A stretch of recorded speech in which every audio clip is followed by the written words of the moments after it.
નમસ્કાર દર્શક મિત્રો, આજે આપણે એક પશુપાલક મિત્રને ત્યાં ઇન્ટરવ્યૂ લેવા માટે આવ્યા છે કે જેમણે નેટસર્ફ કંપનીની પ્રોડક્ટ વાપરી છે અને કંઈક ફાયદા મેળવ્યા છે. તો આપણે એમની પાસેથી જાણીએ. તો સાહેબ, તમારું નામ જણાવો. મારું નામ જગદીશભાઈ રતનભાઈ ગાયકવાડ, રહેવાનું મિયાઝરી, ગુલવાટફળી. હવે તમે અંદાજે કેટલાક વર્ષથી પશુપાલન કરો?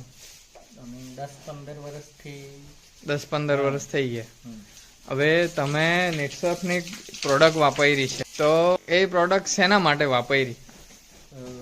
પહેલા તો 4 વખત બિદાન કરાવેલું. હા. અને દાખલ જ નથી રહેતી, એટલે દાખલ નહીં થતી હતી. હા.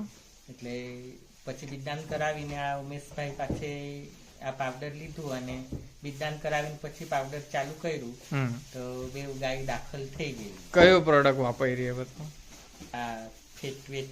હા, આ જે પેટવેટ, નેટસર્ફ કંપનીનો પેટવેટ ગાય માટેનો જે પાવડર છે એ વાપર્યો.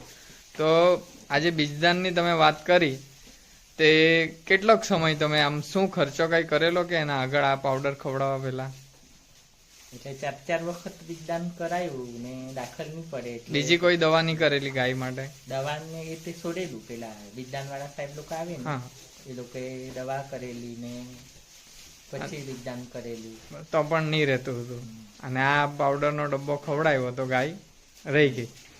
એના સિવાય તમને બીજો શું ફાયદો થયો? તે પછી આ ગાયને ધાવરાનો પ્રોબ્લેમ હતો. કઈ ગાયને?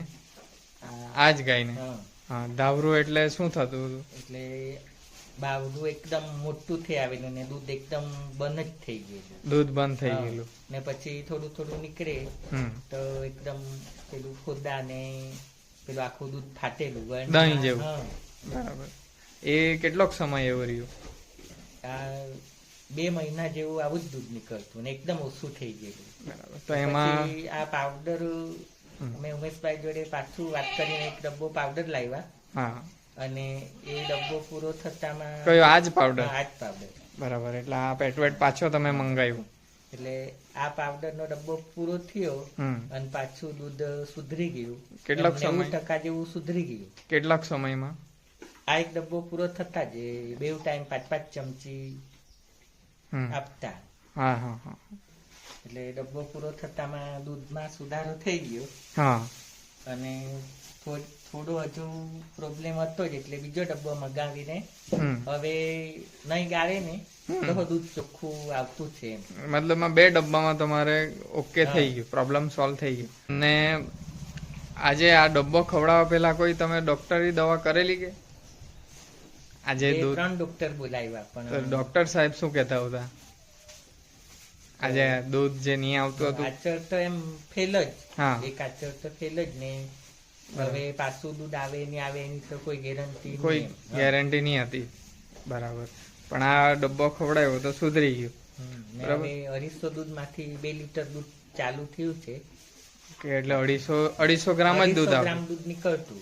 હા. તેમાંથી હવે છે ને થોડું થોડું વધતા હવે 1 લીટર દૂધ પાછું રેગ્યુલર ચાલુ થઈ ગયું. બરાબર. તો એમ કેટલો ખર્ચો કરેલો આ ડબ્બા આપણે પાવડર સિવાય? તમે કેટલો ખર્ચો? પાવડર સિવાય તો 2-3 ડોક્ટર બોલાવ્યા એટલે 7-8 હજાર રૂપિયાનો ખર્ચો થઈ ગયો. ને આ પાવડર નો કેટલો તમારો ખર્ચો થયો? 2 ડબ્બામાં આ 1000 રૂપિયા વાળા 2000 નો ખર્ચો થયો અને 2000 માં ગાય તમારી સુધરી ગઈ, મતલબ દૂધ આવતું થઈ ગયું. એના સિવાય તમારો કઈ બીજો આનાથી કોઈ ફાયદો થયો એવો આ ગાયને ખવડાવવાથી? પછી તો આ પાવડર પૈતો ને હવે થોડો જ સમય થયો એટલે.